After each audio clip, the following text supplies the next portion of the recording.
sent your son down to set me free. Everything of this world will fade. I'm pressing on till I see your face. I will live that your will be done. I won't stop till your kingdom come. 'Cause you are my freedom. We lift you higher, lift you higher. Your love, never ending. Oh, oh, oh. You are alive in us. Nothing can take your place. You are all we need. Your love has set us free. Oh, oh, oh.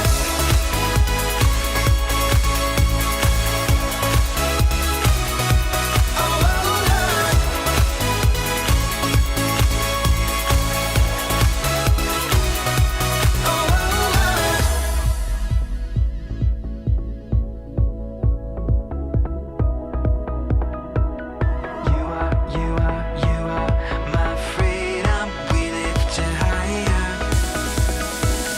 You are my freedom. We lift you higher, lift you higher. Your love, never ending. Oh, oh, oh. You are alive in us. Nothing can take your place. You are all we need. Your love has set us free. You are alive in us. Nothing can take your place. You are all we need. Your love has set us free. Oh, oh, oh.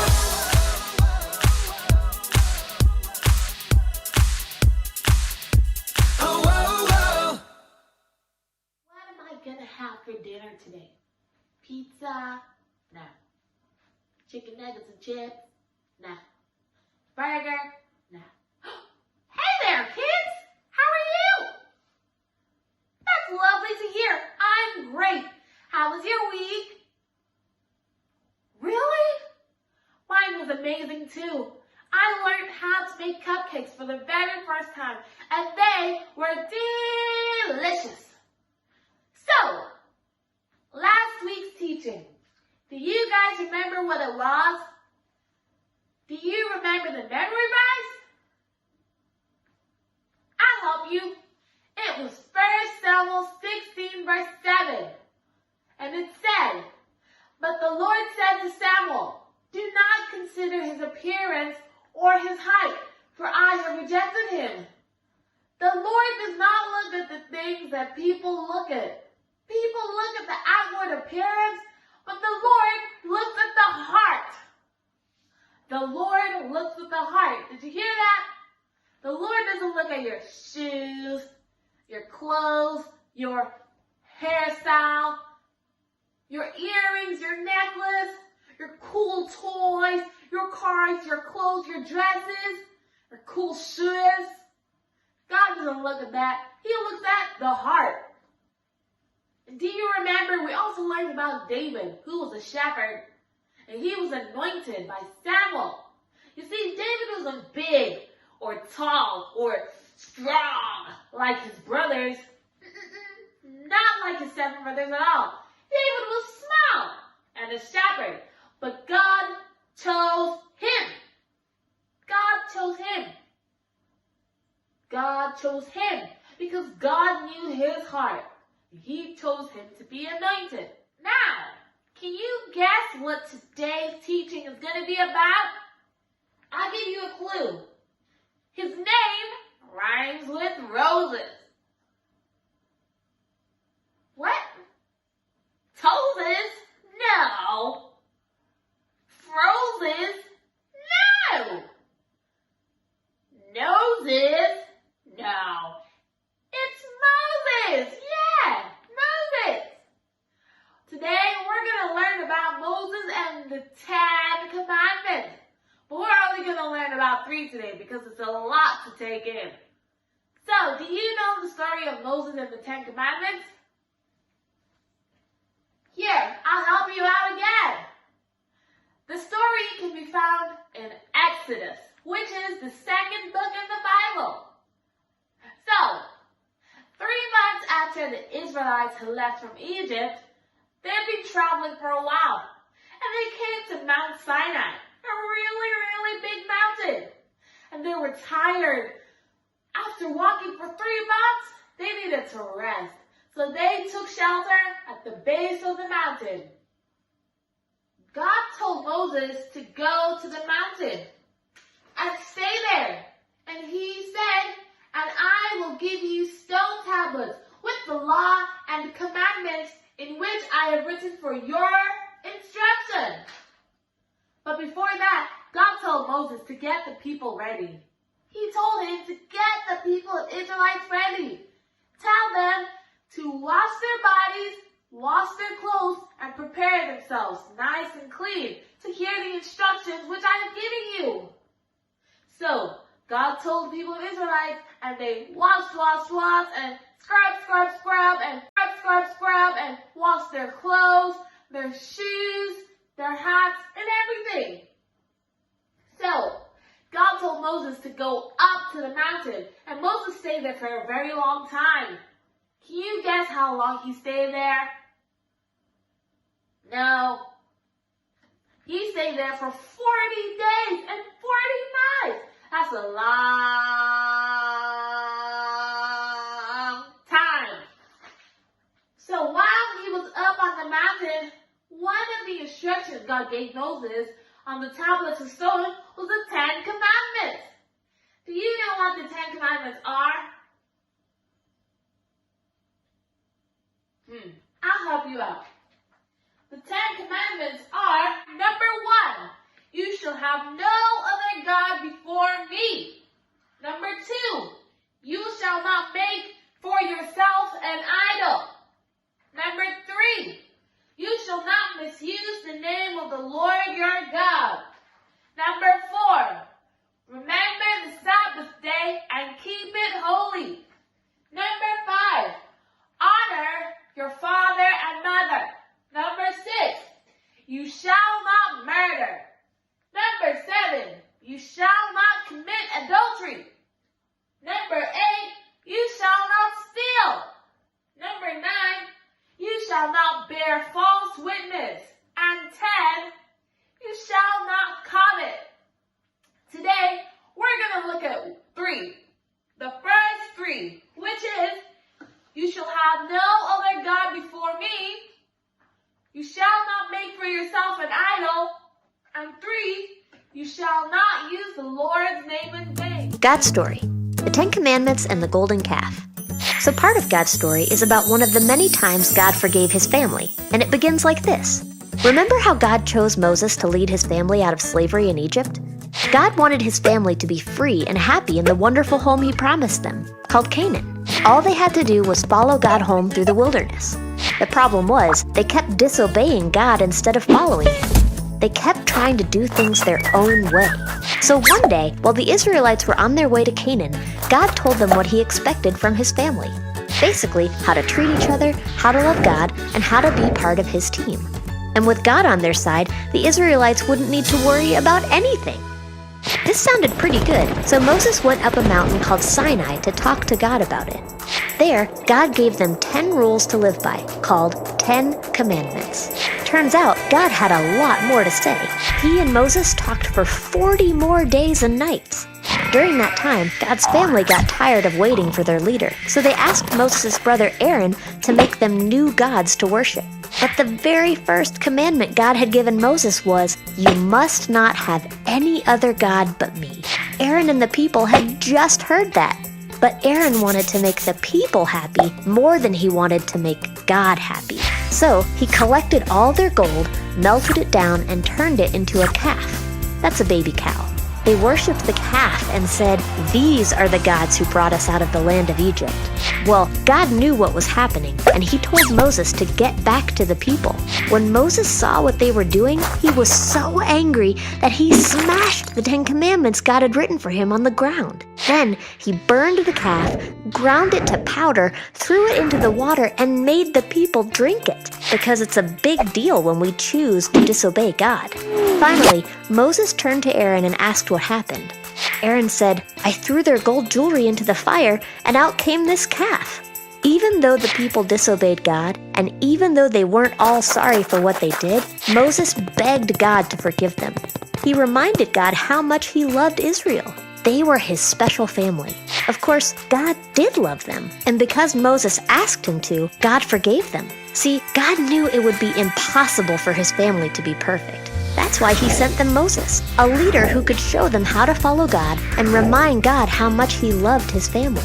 And for many years, God would continue to choose leaders, sometimes called prophets or judges or kings, who would tell God's family when they messed up and ask God to forgive them, because God loves to forgive. And that's a story of forgiveness. But that's not all there is. Later, God sent his perfect son, Jesus, to rescue the whole world. He did that by taking the punishment that we deserve. Now, everyone in the whole world can become part of God's family.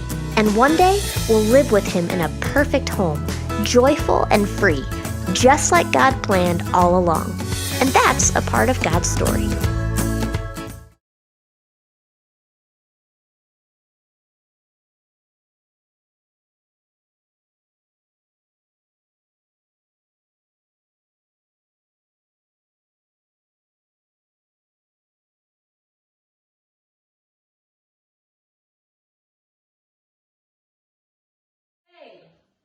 Today's Bible verse is from the book of Exodus, where the story of Moses and the Ten Commandments can be found. Exodus chapter 20, verse 1 to 4 says, "Then God gave the people all these instructions. I am the Lord your God, who rescued you from the land of Egypt, the place of your slavery. You must not have any God above me.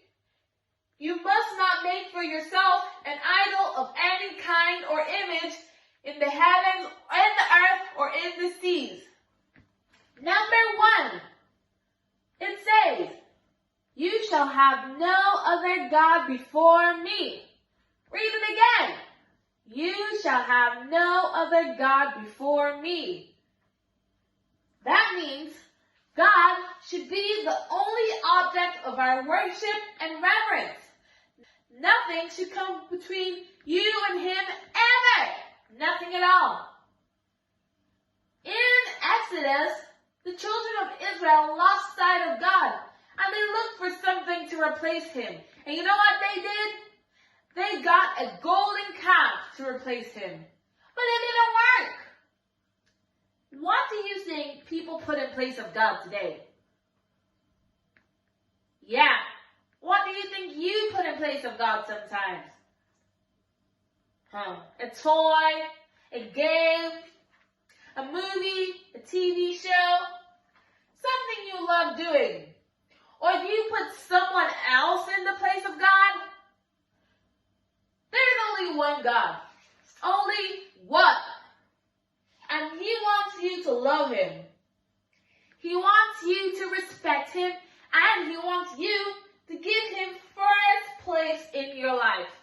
First place, meaning he wants to be the top. You should never let anyone or anything come in between you and your God. So, that's number 1. You shall have no other God before me. 2, you shall not make for yourself an idol. Do you know what that means? It means you shouldn't make something to worship instead of God. Don't make something as a replacement of God. Remember in the first one when I mentioned the golden calf that the people of Israel made? Yeah, that's an idol. They made that as a replacement of God. Something you should never do. But some people still do it today. With different things like money, TV, footballers, superstars, celebrities, actors, musicians, or some people actually make things out of wood or stone or silver or gold. But that's all wrong. They may not be gods in the way the calf was, but they take the place in people's lives. They take the position of God in people's lives, and people begin to idolize them. And when you begin to idolize something else that's not God, you lose focus. You are letting that thing take the place of God in your life. And that place of God should only be held by God Himself. Remember, it is only God who deserves your worship. Let's read it again. You shall not make for yourself an idol. So guys, remember, don't let anything like money, superstars, singers, celebrities, games, or anything take the place of God in your life. 3. The third one is, you shall not misuse the name of the Lord your God, or you shall not use the Lord's name in vain. Do you know what that means? That means you do not use the Lord's name for its proper purpose. God is holy, and His name is holy. So people should not use God's holy name when they are talking about things that do not relate to Him. They should only use it when they are talking about God. How do people misuse His name, you ask? I'll tell you. Sometimes when you lose your temper, or when things don't go your way, you say, "Oh my." Yeah, people say that. They use God's name as a swear word. Can you imagine using a holy name like that? Or when they are surprised or shocked about something, they say, "Oh my." Don't use that word. Oftentimes, people don't realize how serious it is to use God's name in such a way. But God says His command has been broken, and that person is guilty before Him if they do that. So, how should I use God's name, you ask? The right way to use God's name is when you're praising Him, talking to Him in prayer, or talking to others about Him. When you're singing in a club, or when you're out with your friends, thinking about Him.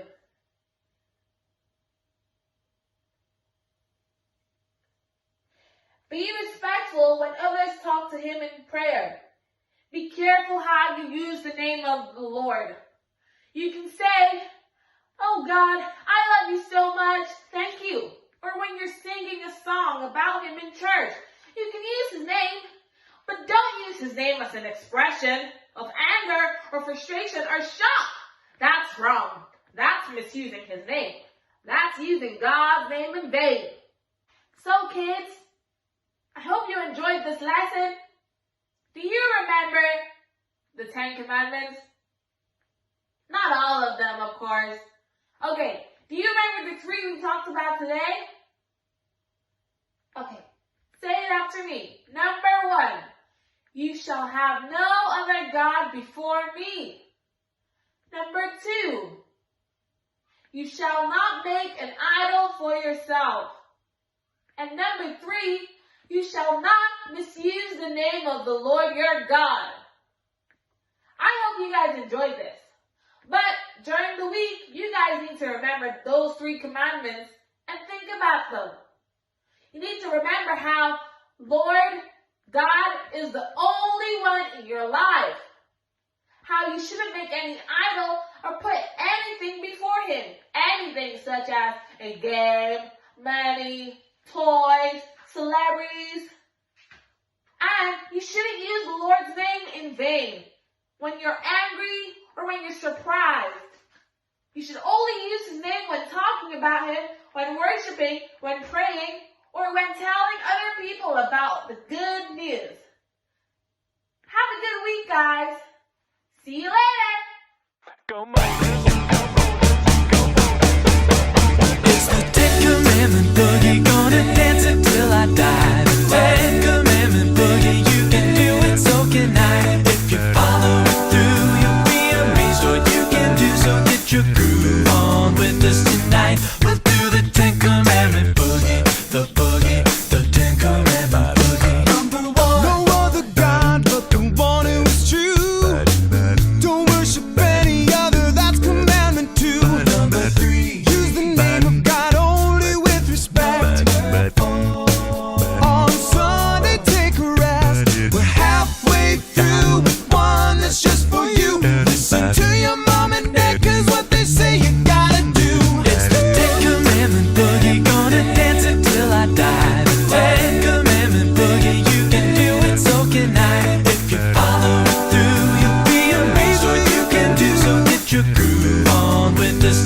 But